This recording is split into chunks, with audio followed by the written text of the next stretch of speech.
मनोज जरांगे पाटील यांच्या उपोषणानंतर सरकारने मराठ्यांसाठी नवा जी.आर. काढला. यानंतर राज्यात मराठा विरुद्ध ओबीसी समाज असा संघर्ष सुरू झाला.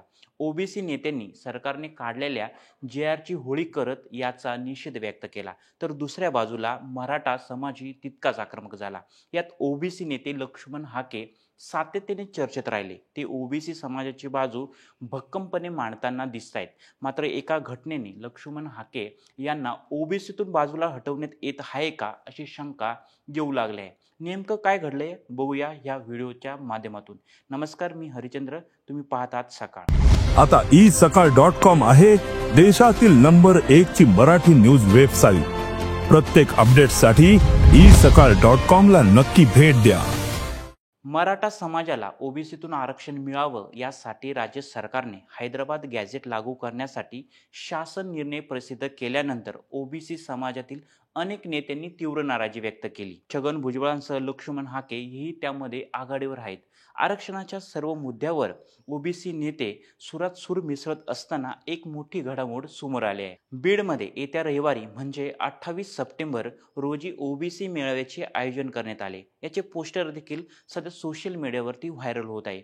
अखिल भारतीय महात्मा फुले समता परिषद आणि सकल ओबीसी समाज यांच्याकडून या मेळाव्याचे आयोजन करण्यात आले आहे. यासाठी ओबीसी समाजाच्या न्याय हक्कासाठी छगन भुजबळ यांची महाएल्गार सभा असे या बॅनरवर म्हटले आहे. आता या बॅनरवर छगन भुजबळ यांच्यासह विधान परिषदेचे सभापती राम शिंदे, मंत्री पंकजा मुंडे, आमदार धनंजय मुंडे, माजी मंत्री जयदत्त क्षीरसागर, आमदार गोपीचंद पडळकर यांच्यासह ओबीसी समाजातील नेत्यांचे फोटो आहेत.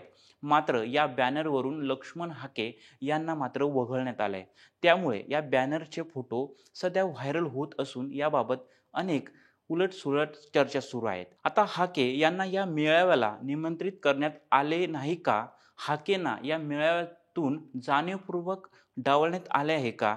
समिती परिषदेकडून हाके यांच्याबाबत ही भूमिका का घेण्यात आली आहे? ओबीसी नेत्यांमध्ये फूट पडले आहे का? असे अनेक प्रश्न या निमित्ताने उपस्थित केले जाऊ लागले.